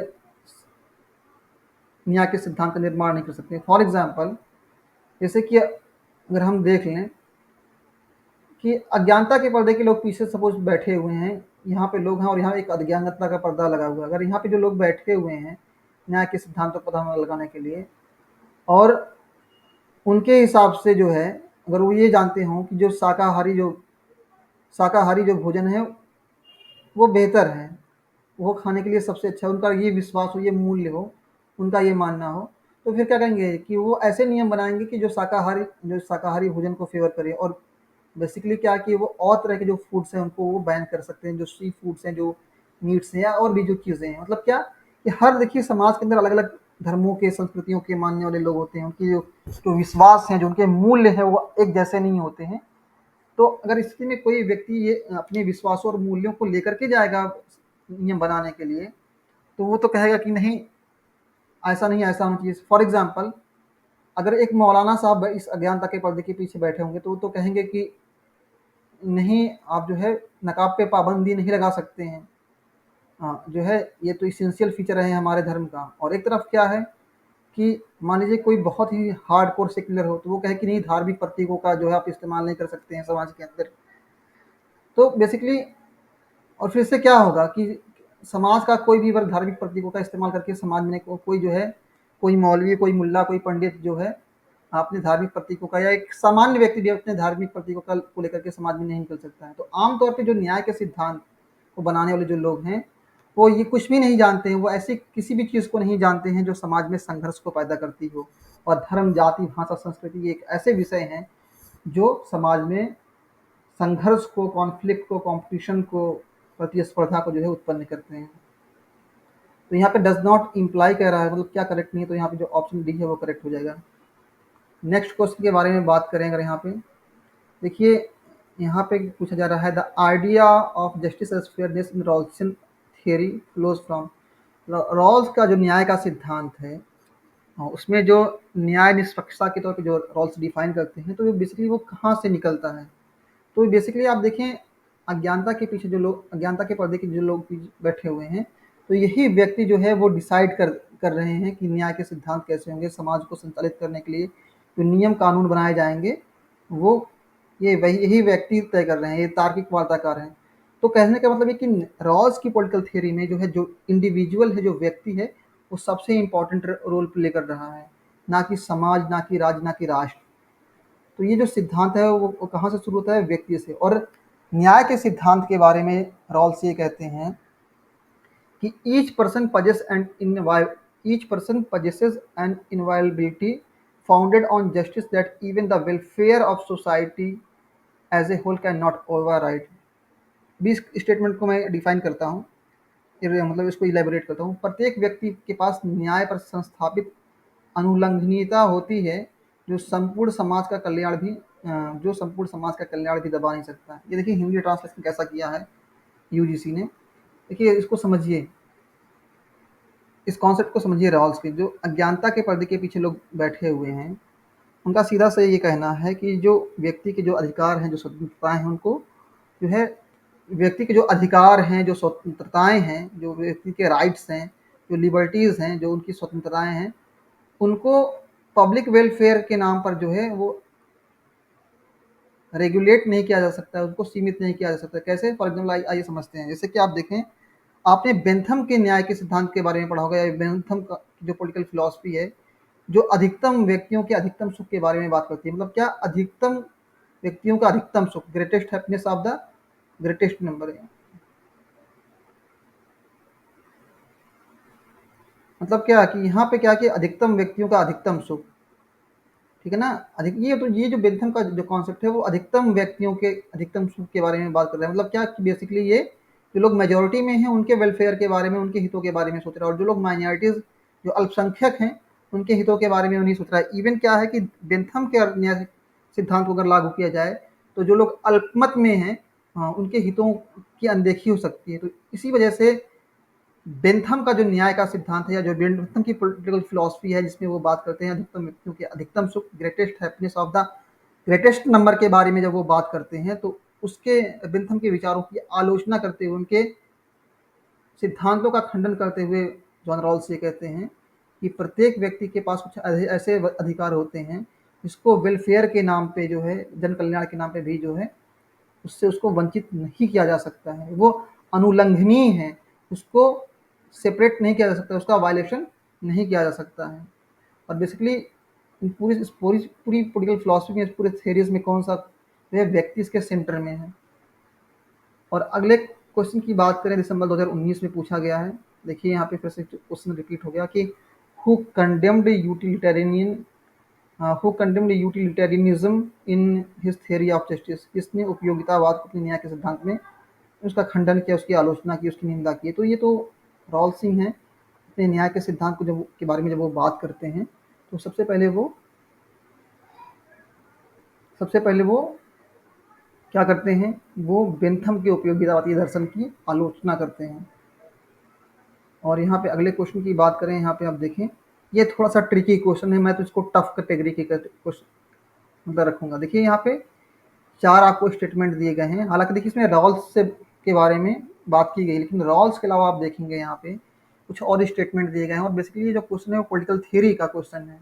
आप यहाँ देखें, यहाँ पे क्या 4 स्टेटमेंट दिए गए हैं और आपको ये आइडेंटिफाई करना है कि इसमें से कौन से 2 स्टेटमेंट करेक्ट है। जैसे कि देखें, अकॉर्डिंग टू अगस्त कॉम्टे के अनुसार द प्रिंसिपल मेथड और ऑब्जर्वेशन एक्सपेरिमेंट एंड कंपैरिजन, मतलब क्या है कि सामाजिक अध्ययनों में जो है, जो अध्ययन की जो मुख्य विधियां हैं वो कौन कौन सी हैं, जो प्रिंसिपल मेथड्स हैं वो कौन सी हैं, ऑब्जर्वेशन है, प्रयोग है और तुलना है। फिर दूसरा क्या है, दूसरा स्टेटमेंट देखते हैं, अकॉर्डिंग टू ब्लंटसली के अनुसार the true method are philosophical and historical. Bluntschli के अनुसार दार्शनिक और ऐतिहासिक जो विधियां हैं वो वास्तव में क्या है, सही विधियां हैं, ट्रू मेथड्स हैं। आप देखें पॉलिटिकल फिलॉसफी को देखें, जैसे चाहे वो प्लेटो का दर्शन हो या मैकियावली का दर्शन हो। देखिए मैकियावली ने क्या किया है, ऐतिहासिक उपागम का, हिस्टोरिकल अप्रोच का इस्तेमाल किया, प्लेटो ने फिलोसफिकल अप्रोच का। तो ये जो क्रिटिक, ये जो इस विषय से संबंधित जो थिंकर हैं, जैसे कि आप ये जो थियरिस्ट है लाइक अगस्त कॉम्टे, आपने जानते हैं कि फादर ऑफ पॉजिटिविज्म, जो प्रत्यक्षवाद के पिता के तौर पे हम जानते हैं अगस्त कॉम्टे को। और ब्लंटसली भी जो है फिलोसफिकल और हिस्टोरिकल मेथड को जो है सही मानते हैं। लेकिन यहाँ पे थोड़ा सा देखिए 2 स्टेटमेंट और यहाँ पे हैं कि very few thinker are pragmatic and use inductive method in contemporary time. देखिए शुरुआती दौर में जब प्लेटो के टाइम में आप देखेंगे तो पहले क्या है कि डिडक्टिव मेथड का इस्तेमाल होता था, और फिर अरिस्टोटल ने जो है साइंटिफिक मेथड का, इंडक्टिव मेथड का की शुरुआत की पॉलिटिकल साइंस के अंदर। तो और आज के तौर पे जो है आप देखेंगे कि राजनीति शास्त्र के अंदर जो अध्ययन होते हैं, जो स्टडीज होती हैं वो कैसी होती हैं, इंडक्टिव होती हैं, मतलब वो साइंटिफिक मेथड पे बेस्ड होती हैं। पहले क्या है कि एक थिंकर अलग अलग केसेस को ऑब्जर्व करता है, उसको स्टडी करता है, उसके बाद में जो है एक वहाँ से निष्कर्ष निकालता है। और डिडक्टिव थ्योरी में क्या होता है कि किसी भी स्टेटमेंट को, किसी भी कथन को या किसी भी विचार को सत्य मान लिया जाता है और उसको फिर जो है अलग अलग परिस्थितियों में लागू किया जाता है। उसको मतलब कहने का मतलब क्या है। और आप देखिए इंडक्टिव और डिडक्टिव मेथड की अगर हम बात करें यहाँ पे, तो इंडक्टिव मेथड में आप नए नए थ्योरीज को डेवलप करते हैं, विकसित करते हैं। और डिडक्टिव में जो थ्योरीज पहले से मौजूद हैं उसकी टेस्टिंग करते हैं कि सही है या गलत है। जैसे कि प्लेटो ने कहा कि जो दार्शनिक राजा व्यक्ति का जो शासन है वो सर्वोत्तम है। उसने कहा कि जो दार्शनिक राजा का शासन है वो सर्वोत्तम है। और अरस्तु ने कहा, अलग अलग देशों के कानूनों का अध्ययन करने के बाद कहा कि विधि का शासन जो है सही है। 158, तो मतलब क्या कि 158 कंट्रीज का की स्टडी करने के बाद जो है अरस्तु ने कहा, तो मतलब क्या कि साइंटिफिक मेथड है, इंडक्टिव मेथड है। यहाँ पे आप अलग अलग केसेस को स्टडी कर रहे हैं, फिर एक निष्कर्ष निकाल रहे हैं। और यहाँ पे क्या है कि पहले से आप एक निष्कर्ष निकाल ले रहे हैं और उसको जो है आप सही मान करके अपनी थ्योरीज और अपने कॉन्सेप्ट को आगे बढ़ा रहे हैं। तो आज के समय में जो है जितने भी थिंकर हैं वो इंडक्टिव का है। तो ये क्या करके वेरी फ्यू, अब तो ऐसा नहीं है, अब तो सारे लोग जो है इंडक्टिव मेथड का, साइंटिफिक मेथड का इस्तेमाल कर रहे हैं। और ये कह रहा है कि John Ross had use deductive method. अरे डिडक्टिव कहाँ से इस्तेमाल किया है, यहाँ पे लोग बैठे हुए हैं न्याय के सिद्धांतों का पता लगाने के लिए, वो आपस में विचार विमर्श कर रहे हैं। तो ये थोड़ी ना कह रहे हैं कि दार्शनिक राजा का जो शासन है वो सबसे अच्छा है, या जो है जो भी कानून बना रहे हैं वो क्या है, विचार विमर्श से कर रहे हैं, एक आम सहमति के जरिए से कर रहे हैं। ठीक है ना। तो रॉल्स ने जो है कहने का मतलब ये है कि अपने न्याय के सिद्धांत में उन्होंने डिडक्टिव मेथड का इस्तेमाल नहीं किया। तो जो ऑप्शन सी और डी है वो इनकरेक्ट हो जाएगा। बाकी यहाँ पे जो ए एंड बी जो ऑप्शन है वो करेक्ट होगा। नेक्स्ट क्वेश्चन की अगर हम बात करें, यहाँ पे दिसंबर 2019 में पूछा गया है आपको। अगेन आपको कुछ पेयर्स दिए गए, उसको मैच करने। इसकी रॉल्स की बात करें तो रॉल्स क्या है, रॉल्स के बारे में हम बात करें तो रॉल्स पूरा आप देखेंगे, रॉल्स लिबरल इगलिटेरियन थिंकर हैं। क्या है, लिबरल भी हैं और इगलिटेरियन हैं। कहने का मतलब है कि रॉल्स की पॉलिटिकल फिलॉसफी में आप देखेंगे तो एक वो उदारवादी, लिबरल और इगलिटेरियन थिंकर है। उदारवादी क्यों है, क्योंकि वो आप देखें उन्होंने सोशल कॉन्ट्रैक्ट ट्रेडिशन को इस्तेमाल किया है और न्याय के सिद्धांतों का पता लगाने के लिए। और वे उदारवादी इसलिए कि वे व्यक्ति के अधिकारों पर, स्वतंत्रताओं पर ज़्यादा फोकस करते हैं, जैसे कि उदारवाद क्या अपन देखते हैं। लेकिन साथ ही में जब जो उनका डिफरेंस प्रिंसिपल है, न्याय के सिद्धांत के अंदर जो उनका डिफरेंस प्रिंसिपल है, उसको अगर आप देखेंगे तो क्या है कि वहाँ पे आप देखेंगे कि एक समता मूलक समाज के निर्माण के बारे में बात करते हैं, एक इगलिटेरियन थिंकर, मतलब समाज के, समतावादी समाज के बारे में। कैसे, वो कहते हैं कि जो जो व्यक्ति लीस्ट एडवांटेज कंडीशन में है,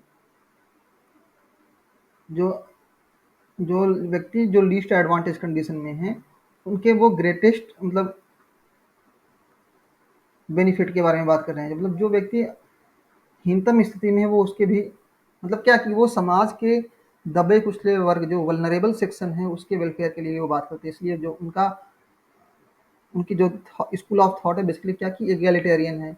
और जब भी आप पॉलिटिकल फिलॉसफी के अंदर किसी भी थिंकर को पढ़ें तो आप ये समझने की कोशिश करें कि वो किस स्कूल ऑफ थॉट से जो है वो बिलोंग करता है। और एक चीज़ ये भी कि रॉल्स का जो न्याय का सिद्धांत है, उस न्याय के सिद्धांत के अंदर जो जस्टिस का जो कॉन्सेप्ट है, जस्टिस अपने आप में कोई पॉलिटिकल वैल्यू नहीं है। जस्टिस अपने आप में एक पैरामीटर है, एक नॉर्म है, जिसके ज़रिए से आप ये तय करते हैं कि लोगों को जो पॉलिटिकल वैल्यूज़ मिली हैं वो किस हद तक, लोगों को किस हद तक स्वतंत्रता, अधिकार, समानता, ये सब सारी जो चीज़ें मिली हुई हैं। तो न्याय क्या है, न्याय अपने आप में, जस्टिस अपने आप में एक मानक है, एक स्टैंडर्ड है, एक पैरामीटर है, जिसके ज़रिए से हम ये चेक करते हैं कि किसको कितनी लिबर्टी मिली है, किसको कितनी इक्वलिटी मिली है, किसको कितने राइट्स मिले हुए हैं। तो रॉल्स क्या है, गैलिटेरियन है, बिल्कुल सही बात है ये। प्लेटो आइडियलिस्ट है, ये भी बिल्कुल सही बात है। मैरी वोllस्टोनक्रॉफ्ट तो ये तो नारीवादी विचारक है, ना कि मार्क्सवादी, रिवर्स कर दिया है। देखिए, ग्रामसी तो साम्यवादी विचारक हैं, ग्रामसी तो रामसी, यहाँ पे क्या रिवर्स कर दिया है। जो मैरी वोllस्टोनक्रॉफ्ट है वो फेमिनिस्ट हैं और ग्रामसी क्या है, वो कम्युनिस्ट हैं। लेकिन यहाँ पे पेयर को रिवर्स कर दिया, तो ये यहाँ पे सी और डी इनकरेक्ट हो जाएगा। बचा कौन सा, ए एंड बी। जो ऑप्शन ए एंड बी जो है, जो पहला ऑप्शन है वो करेक्ट हो जाएगा। अगले क्वेश्चन की बात करें, जिसे दिसंबर 2019 में पूछा गया है। यहाँ पे आप देखें कुछ किताबों के नाम दिए गए हैं, आपको इसको मैच करना है कि कौन सी किताब किस थिंकर से बिलोंग करती है। तो आप देखें मैरी वोllस्टोनक्रॉफ्ट की जो बुक है vindication of the rights of women, और ग्रामसी की आप देखिए जो प्रिजन नोट्स नोटबुक है। फ्रैंक फैनन के बारे में आप जानते हैं, द रेट ऑफ अर्थ उन्होंने लिखी है। और जॉन रॉल्स ने पॉलिटिकल लिबरलिज्म। आमतौर पे देखिए जब जॉन रॉल्स को आप पढ़ते हैं तो आप बात करते हैं किसके बारे में, थ्योरी ऑफ जस्टिस के बारे में। इसको शॉर्ट में ATJ बोलते हैं। एक पब्लिश हुई थी 1971 में। लेकिन इसके अलावा आप देखें रॉल्स की पॉलिटिकल फिलॉसफी को जानने और समझने के लिए, हाँ, और भी किताबें हैं। और उसमें जो सबसे इम्पोर्टेंट बुक है द थ्योरी ऑफ जस्टिस के बाद वो पॉलिटिकल लिबरलिज्म है। और मैंने यहाँ पे एक पूरी एक लिस्ट प्रोवाइड कर दी है आप लोगों को। आप चाहो तो उसका स्क्रीनशॉट ले सकते हैं कि रॉल्स ने कौन कौन सी किताबें लिखी हैं और कब लिखी हैं। जैसे कि ये थ्योरी ऑफ जस्टिस उन्होंने 1971 में लिखा है, पॉलिटिकल लिबरलिज्म 1993 में। और इसके अंदर एक कॉन्सेप्ट है ओवरलैपिंग कॉन्सेंसस।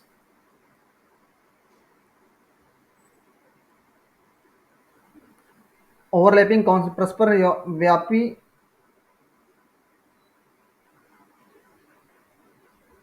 परस्पर व्यापी मतैक्यता जिसको बोलते हैं। फिर लॉ ऑफ द पीपल, मतलब इसमें क्या है कि न्याय के सिद्धांतों को अंतर्राष्ट्रीय क्षेत्र में, परिप्रेक्ष्य में वो जो है लागू करने की बात करते हैं।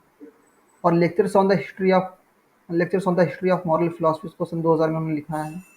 और जब न्याय के सिद्धांतों की आलोचना की गई तो जो है उन्हीं सिद्धांतों को एक बार रीडिफाइन करके उसकी जो है उसको रीडिफाइन करने की कोशिश की है। ये जो नवउदारवादी और समुदायवादी विचारकों ने रॉल्स के न्याय के जो सिद्धांतों की आलोचना की, तो उसका जवाब दिया है रॉल्स ने किसमें, जस्टिस एज फेयरनेस ए रीस्टेटमेंट में। ए रीस्टेटमेंट थोड़ा सा ध्यान दीजिएगा, ठीक है। तो ये सारी लिस्ट है, आप चाहें तो इसका एक अच्छा सा स्क्रीनशॉट ले सकते हैं। ये सारी किताबें हैं रॉल्स की, जिसने लिखा है, जिसको रॉल्स ने लिखा है। यहाँ से नेट के एग्जाम में कई बार क्वेश्चन पूछे गए हैं। तो रॉल्स ने कौन कौन सी किताबें लिखी हैं इसके बारे में भी आप जानिए, ठीक है। और तो ये तो बुक का हो गया। यहाँ पे सिंपली हमने जो है ए को हमने मैच, रॉल्स को हमने मैच कर दिया डी को सेकंड से, और ए को हमने मैच कर दिया सीधा ए को थर्ड से। ओके, तो ए को थर्ड से, ए को हमने थर्ड से कर दिया, ठीक है ना। यहाँ पे देखिए दो ऑप्शन आ रहे हैं, ए को हमने थर्ड से मैच किया है तो दो ऑप्शन आ रहे हैं, और हमने डी को मैच किया सेकंड से, तो जो ऑप्शन बी है वो करेक्ट हो जाएगा। आपको एलिमिनेशन मेथड का इस्तेमाल करना है नेट के एग्जाम में। और अगेन आप देखें यहाँ पे कुछ किताबों के नाम दिए गए हैं, जैसे कि रूसो की सोशल कॉन्ट्रैक्ट थ्योरी, सुजैन मुलर ओकिन की जो बुक है जेंडर जस्टिस एंड फैमिली के बारे में बात की जा रही है। अच्छा, यहाँ पे देखिए ये जो बुक है, इन सारी किताबों को जो है सबसे पहले तो इस क्वेश्चन में ये बात की गई कि इन सारी किताबों को क्रोनोलॉजिकल ऑर्डर में ऑर्गेनाइज करना, और मैंने यहाँ पे स्पेसिफिक तरीके से मैंने इसके डेट को मेंशन कर दिया। लेकिन आप यहाँ पे देखिए ये जो बुक है justice gender and family, actually ये जो बुक है, इस बुक में सुजैन मुलर ओकिन ने क्या किया है, रॉल्स के न्याय सिद्धांतों, तो रॉल्स का जो थ्योरी ऑफ जस्टिस है उसके न्याय सिद्धांतों की जो है नारीवादी दृष्टिकोण से, फेमिनिस्ट पर्सपेक्टिव से जो है उसकी आलोचना की है। जैसे कि रॉल्स क्या कहते हैं कि अज्ञानता के पर्दे के पीछे जो लोग बैठे हुए हैं वो इस बात से भी अनभिज्ञ हैं कि ये जो लोग हैं इनका जेंडर क्या है, इनका लिंग क्या है, इनका जेंडर क्या है, ये स्त्री हैं या पुरुष हैं, मेल है फीमेल हैं, या ट्रांसजेंडर हैं, गे हैं, बाइसेक्सुअल हैं, क्या हैं, इसके बारे में वो नहीं जानते हैं। तो सुजैन मोलर ओकिन का एक सीधा सा आर्ग्यूमेंट है, वो ये कहती हैं अगर लोग जो लोग न्याय के सिद्धांतों का पता लगाने के लिए बैठे हुए हैं और अगर वो अपने जेंडर को नहीं जानते हैं तो निश्चित रूप से जो वो कानून बनेंगे वो महिलाओं के पक्ष में नहीं होंगे। वो ऐसे नियम होंगे जिससे महिलाओं के हितों की अनदेखी होगी। इवन जैसे कि फॉर एग्जांपल आप देखें, महिलाओं की जो आवश्यकताएं होती हैं और जो पुरुषों की आवश्यकताएं होती हैं वो अलग अलग होती हैं। जैसे कि फॉर एग्जांपल आप देखें बहुत सी सरकारों ने जो है महिलाओं को लीव देना शुरू किया है। मतलब एक तो प्रेगनेंसी का तो आपने सुना ही होगा, प्रेगनेंसी का कि जो प्रेग्नेंट लेडीज़ हैं उनको जो है लीव मिलती है, जो वर्किंग लेडीज़ हैं। इसके अलावा आप देखिए एक नया ट्रेंड शुरू हुआ है कि जो औरतें जिनको पीरियड, मतलब आमतौर पे सभी महिलाओं को जो है, जो सामान्य महिलाएं हैं, उनको महीने में पीरियड्स आते हैं। तो एक नया ट्रेंड शुरू हुआ है कि जहाँ पर जो नारीवादी विचारक हैं वो इस बात के लिए डिमांड कर रहे हैं कि महिलाओं को जो है पीरियड लीव मिलना चाहिए, वो भी कैसा, पेड पीरियड लीव। जब उनको पीरियड्स आ रहे हों, जो जिसका साइकिल जो है 3 से 5 दिन का होता है, उस टाइम में उनको छुट्टियां दी जाएं, और वो भी छुट्टियां कैसी हों, पेड लीव हो, मतलब यह कि उनकी जो सैलरी से पैसे डिडक्ट ना किए जाएं। और एक जीएस का प्रश्न है, स्पेन एक पहला यूरोपियन देश है, फर्स्ट यूरोपियन कंट्री है, इसने 3 दिन की जो है मेंस्ट्रुअल लीव देना शुरू कर दिया है। महिलाओं को 3 दिन की मेंस्ट्रुअल लीव पर मंथ उन्होंने देना शुरू कर दिया है, और इस लीव को जो है 3 से 5 दिन तक एक्सपेंड किया जा सकता है, ठीक है। मतलब आमतौर पे जो ये लीव है 3 दिन के लिए, जिसको ये 3 से 5 दिन की भी हो सकती है। और वैसे भी देखें जो साइकिल होता है इसमें ये 3 से 5 दिन आमतौर पे लगते हैं। तो कहने का मतलब ये है कि सुजैन मतलब ये कहना चाहती हैं कि अगर न्याय के सिद्धांतों को पता करने के लिए, बनाने के लिए जो लोग बैठे हैं और वो जेंडर को नहीं जानेंगे, तो फिर जाहिर सी बात है वो ऐसे कानून नहीं बना सकते हैं जो महिलाओं के की आवश्यकताओं के अनुसार हों, ठीक है। और इसमें क्या होगा कि महिलाओं के हितों की अनदेखी होगी। तो यहाँ से कई बार पूछा गया है क्वेश्चन कि नारीवादी दृष्टिकोण से न्याय के सिद्धांतों की, रॉल्स के न्याय के सिद्धांतों की आलोचना किसने की, तो सुजैन मुलर ओकिन ने की है। और इस बुक को नेट के एग्जामिनेशन में मोर देन 10 टाइम पूछा गया है, 10 बार से भी ज़्यादा। जस्टिस जेंडर एंड फैमिली ये कब पब्लिश थी, 1989 में। तो ये मैंने इसकी डेट्स मेंशन कर दी है, यहाँ पे ऑप्शन ए करेक्ट है। मेरा जो मेन पर्पस था वो ये आपको बताना था कि सुजैन मुलर ओकिन का ये कहना है कि अगर न्याय के सिद्धांत को बनाने वाले लोग अगर जेंडर को नहीं जानते हैं, तो वो जो कानून बनाएंगे वो महिलाओं के हितों के अनुरूप नहीं होंगे, उनमें महिलाओं के जो इंटरेस्ट हैं उनको अवॉइड या नेग्लेक्ट कर दिया जाएगा। और यहाँ देखिए रूसो की जो बुक है सोशल कॉन्ट्रैक्ट की, देखिए ये सबसे पुरानी बुक है, और बाकी इसमें देखें सबसे पहले लिखी गई। बाकी जो और जो बुक्स हैं लाइक आर एस पीटर्स की जो बुक है, बेन एंड पीटर्स की बुक है, इसको आप देख लीजिएगा अपने अकॉर्डिंग, मैंने डेट मेंशन कर दी और इसमें कुछ खास नहीं करना है, इसको क्रोनोलॉजिकल ऑर्डर में ऑर्गेनाइज करना है। अगले क्वेश्चन की तरफ हम बढ़ते हैं। यहाँ पे आप देखिए फिर से नवंबर 2021 का क्वेश्चन यहाँ पे पूछा गया है कि रॉल्स किन किन चीज़ों में विश्वास करते हैं। डिफरेंस प्रिंसिपल, ये भी रॉल्स के न्याय सिद्धांत का एक हिस्सा है, जहाँ पे वो बात करते हैं जो लीस्ट एडवांटेज सेक्शन है सोसाइटी का, जो लीस्ट एडवांटेज सेक्शन है, जो हीनतम स्थिति में है, जो व्यक्ति हीनतम स्थिति में है, उनको अधिकतम लाभ देने के पक्ष में है। वैसे भी देखिए, न्याय के सिद्धांतों का पता लगाने के लिए जो लोग बैठे हुए हैं, जब ये अज्ञानता का पर्दा हटेगा तो पता नहीं वो किस कंडीशन में होंगे, वो अपाहिज होंगे, उनका उनका हाथ कटा होगा, या वो बूढ़े होंगे, या वो महिला होगी, पुरुष होगी, क्या। तो वो इस बात को लेकर के सहमत हैं कि चलिए ठीक है, कोई बात नहीं, ये जब अज्ञानता का पर्दा उठेगा, जब हमें अधिकार और स्वतंत्रता, जो अधिकार और स्वतंत्रताएं जो हमको प्रोवाइड की जा रही हैं, वो तो ठीक है, लेकिन अज्ञानता का जब पर्दा हटेगा तो फिर पता नहीं हमारी क्या कंडीशन हो गई, और कहीं ऐसा ना हो कि हम हीनतम स्थिति में हो। तो वो लोग जो न्याय के सिद्धांतों का पता लगाने के लिए बैठे हुए हैं, इस बात को लेकर के सुनिश्चित हैं कि जो लोग हीनतम स्थिति में हैं, उसको जो है अधिकतम लाभ पहुंचाने की व्यवस्था की जाए राज्य के माध्यम से। और आप देखें, इगैलिटेरियन समतावादी विचारक हैं रॉल्स। तो ये देखिए ए एंड सी, बाकी इंटाइटलमेंट थ्योरी तो आप जानते हैं किसका, रॉबर्ट नॉजिक का कॉन्सेप्ट है। लिबर्टेरियनिज्म जो है वो भी रॉबर्ट नॉजिक से बिलोंग करता है। और रॉबर्ट नॉजिक ने अपनी book anarchy, state and utopia में, ये जो बुक 1974 में पब्लिश हुई थी, इसमें जॉन रॉल्स के न्याय के सिद्धांतों को 9 उदारवादी दृष्टिकोण से उनकी आलोचना की है। तो ए एंड सी जो है ये सही राइट आंसर हो जाएगा, A and C. Next question की बात करें, यहाँ पे आप देखें, इस क्वेश्चन को पूछा गया है 2022 में पूछा गया है, और यहाँ पे पूछा जा रहा है consider the following statement regarding John Rawls.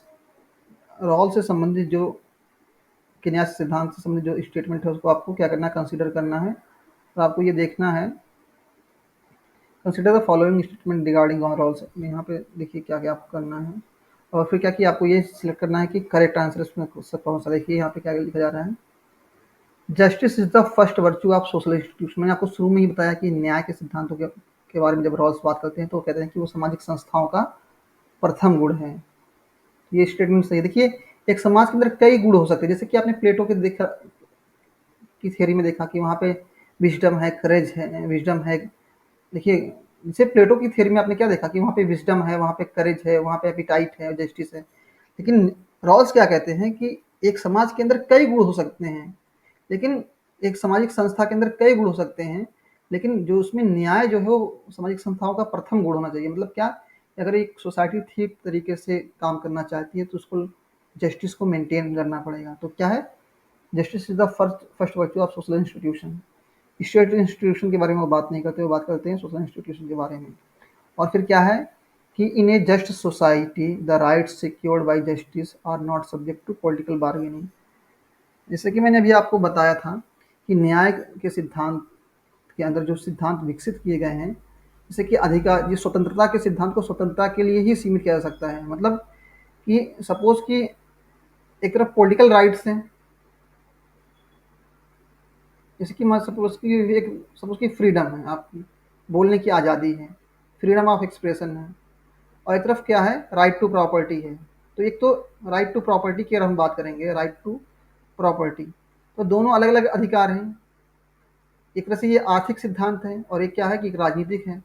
तो कह रहे हैं कि जो न्याय के सिद्धांत हैं, ठीक है ना, जिनको एक डिस्कशन के जरिए से तय किया गया है, सुनिश्चित किया गया है, उसको क्या है, पॉलिटिकल बार्गेनिंग का विषय नहीं बनाया जा सकता। कहने का मतलब क्या कि राइट टू प्रॉपर्टी को बेस बना करके right to freedom of expression को जो है दबाया नहीं जा सकता। मतलब क्या कि न्याय के जो सिद्धांत है वो अनुल्लंघनीय है, उनको पॉलिटिकल बार्गेनिंग का जो है विषय नहीं बनाया जा सकता, मुद्दा नहीं बनाया जा सकता। तो यहाँ पे ए एंड सी जो है वो करेक्ट है। और यहाँ पे क्या है, in a just society the rights secured by justice are not subject to social obligation. Social obligation तो होगा, लेकिन वहाँ पे पॉलिटिकल बार्गेनिंग नहीं होगी, ठीक है ना। देखिए यहाँ पे जो पहला क्या है, in justice the right secured by justice are not subject. देखिए यहाँ पर थोड़ा सा ध्यान दीजिए, आर नॉट, सोशल ऑब्लिगेशन तो होगा ही। आप ऐसा थोड़ी ना कि आप इस तरह से रहें कि लोगों की जो स्वतंत्रता है, जो अधिकार है, वो कंप्रोमाइज़ हो जाएँ। अगर आप अपनी स्वतंत्रता, अपनी लिबर्टी को का इस्तेमाल कर रहे हैं, प्रयोग कर रहे हैं, तो साथ में आपको ये भी देखना पड़ेगा कि दूसरों के जो अधिकार हैं, जो स्वतंत्रता है, वो सीमित ना हो, वो संकुचित ना हो, या उनका वायलेशन ना हो। यहाँ पे देखिए ऑप्शन ए एंड सी जो है वो करेक्ट हो जाएगा। जो ऑप्शन थर्ड है वो करेक्ट हो जाएगा। नेक्स्ट नेक्स्ट क्वेश्चन की बात करें यहाँ पे, जिसे 2022 में पूछा गया। अगेन आप देखें यहाँ पे कुछ कॉन्सेप्ट दिए गए हैं, आपको मैच करना है। रॉल्स बेसिकली आप जानते हैं कि इगलिटेरियन थिंकर हैं। रॉबर्ट नॉजिक लिबर्टेरियन थिंकर हैं। पॉपुलर सॉवरेंटी का जो कॉन्सेप्ट है, रूसो ने अपने बुक सोशल कॉन्ट्रैक्ट में जो 1762 में पब्लिश हुई थी उसमें बात की है। और प्लूरिस्ट थ्योरी ऑफ डेमोक्रेसी का जो कॉन्सेप्ट है, इसको कार्लमैन ही ने दिया है। तो इसमें आप देख लीजिएगा आंसर अपने अकॉर्डिंग। हम इसको फिनिश करेंगे एज अर्ली एज पॉसिबल। देखिए फिर से क्वेश्चन रिपीट हो गया। Justice is the first virtue of social institution, ये मार्च 2023 का क्वेश्चन है। कई बार क्वेश्चन ये रिपीट हुआ है। ये किसका स्टेटमेंट है? रॉल्स का। अगले क्वेश्चन की तरफ बढ़ें, जिसे जून 2021 में पूछा गया है कि which of the following concept are associated with Rawls. Rawls से संबंधित कौन कौन सा? विल ऑफ इग्नोरेंस, जो अज्ञानता का पर्दा है। प्राइमरी गुड्स, ये भी सही है। और प्योर प्रोसीजरल जस्टिस, ये भी जो तीनों स्टेटमेंट हैं या कॉन्सेप्ट हैं, ये किससे संबंधित है? रॉल्स हैं। और प्रिंसिपल ऑफ ऑर्गेनाइजेशन की बात करें, ये तो पब्लिक एड का जो कॉन्सेप्ट है ना, ये इसमें कहाँ आ गया? कभी भी रॉल्स ने तो और प्रिंसिपल ऑफ ऑर्गेनाइजेशन के बारे में बात की, वो तो न्याय के सिद्धांतों के बारे में बात करते हैं। तो ए बी एंड सी जो ऑप्शन है वो करेक्ट हो जाएगा। और रॉल्स के बारे में आप जानते हैं कि वो अपने न्याय के सिद्धांत के बारे में क्या कहते हैं कि ये प्योर प्रोसीजरल जस्टिस है। मतलब क्या कि ये सिर्फ प्रक्रियाओं पर, प्रोसीजर पर जो है फोकस करता है। वो कहता है कि अगर जो प्रक्रियाएं न्याय संगत होगी, प्रक्रियाओं को ठीक बनाया जाएगा, तो जिसका आउटकम होगा वो भी फेयर होगा। जैसे कि मैंने केक का एग्जांपल दिया कि अगर एक व्यक्ति समान रूप से केक का कटिंग कर रहा है, इससे क्या होगा कि जितने लोगों को मिलेंगे वो सब एक समान मिलेंगे। इवन जो जो व्यक्ति कटिंग कर रहा है केक का, उसके हिस्से में भी जो केक आएगा वो भी क्या होगा? एक समान होगा। तो यहाँ पे बेसिकली प्रोसेस पे, प्रक्रिया पे फोकस किया जा रहा है। और इस सेशन में आप देखिए दिसंबर 2023 का क्वेश्चन है, which of the following concept are not related to. देखिए इस पर यहाँ पे पहले पूछा जा रहा है कि कौन सा रिलेटेड है। तो आपको हमेशा इस बारीकी को समझना है कि कब पूछ रहा है संबंधित है और एसोसिएटेड, और कब पूछ रहा है कि एसोसिएटेड नहीं है, नॉट रिलेटेड या नॉट एसोसिएटेड। देखिए जस्टिस एज फेयरनेस किया तो एसोसिएटेड है। डिस्ट्रीब्यूटिव जस्टिस भी क्या है कि एसोसिएटेड है। और व्हील ऑफ इग्नोरेंस भी, ये भी एसोसिएटेड है। लेकिन क्लास इन इटसेल्फ, ये तो मार्क्सियन फिलॉसफी से रिलेटेड है ना। यहाँ पे वर्गों के बारे में बात की जाए तो ये जो ऑप्शन थर्ड है वो रॉल्स की पोलिटिकल फिलॉसफी से एसोसिएटेड नहीं है। और यहाँ पे आपके लिए एक बोनस क्वेश्चन है, आप ये देखें। यहाँ पे बात की जा रही है, यहाँ पे कुछ थिंकर्स के नाम दिए गए हैं और आपको ये पता करना है कि कौन से थिंकर ने सोशल कॉन्ट्रैक्ट थ्योरी का इस्तेमाल किया है अपनी पॉलिटिकल फिलॉसफी में। तो रॉल्स के बारे में तो हर कोई जानता है, लेकिन रॉल्स के अलावा नॉजिक भी, रॉबर्ट नॉजिक भी जो है अपने सिद्धांतों का प्रतिपादन करने के लिए सोशल कॉन्ट्रैक्ट थ्योरी का इस्तेमाल करते हैं। हालांकि वो प्रच्छन्न रूप से सीमित मतलब सीमित मात्रा में जो है इस कॉन्सेप्ट का प्रयोग करते हैं। लेकिन रॉल्स आप देखें, रॉल्स की पॉलिटिकल फिलॉसफी में आप देखें वो सोशल कॉन्ट्रैक्ट ट्रेडिशन को फॉलो करते हैं और अपनी पॉलिटिकल फिलॉसफी के अंदर वो कांट के दर्शन को, वो लॉक के दर्शन को, लॉक की पॉलिटिकल फिलॉसफी को, और जो है वो रूसो की पॉलिटिकल फिलॉसफी को जो है वो इंट्रोड्यूस, मतलब उन्होंने प्रयोग किया है। कांट, लॉक और रूसो। तो आज के सेशन में इतना ही। बाकी हम अगले सेशन में आपसे मिलेंगे। और आप लोगों को एक इन्फॉर्मेशन देनी थी ये कि अगर आप चाहें तो हमारी टेस्ट सीरीज़ को जो है ज्वाइन कर सकते हैं। और बहुत नॉमिनल फ़ी है इसकी, बहुत नॉमिनल फ़ी में आप हमारी टेस्ट सीरीज़ को ज्वाइन कर सकते हैं। जस्ट बाई पेइंग 499 आप हमारी टेस्ट सीरीज़ को ज्वाइन कर सकते हैं। तो आज के सेशन में बस इतना ही। बहुत ज़्यादा नहीं चाहते कि ये वीडियो लंबी हो, ऑलरेडी 1 घंटे 20 मिनट की हो चुकी है। ठीक है ना, ये हमारी टेस्ट सीरीज़ के कुछ डिटेल्स हैं। आप वैसे भी जो है ये पीडीएफ हम शेयर करेंगे तो उसमें वो सारी चीज़ें मेंशन की हुई होंगी। आप चाहे तो हमारी टेस्ट सीरीज़ को ज्वाइन कर सकते हैं। So guys, thank you for watching.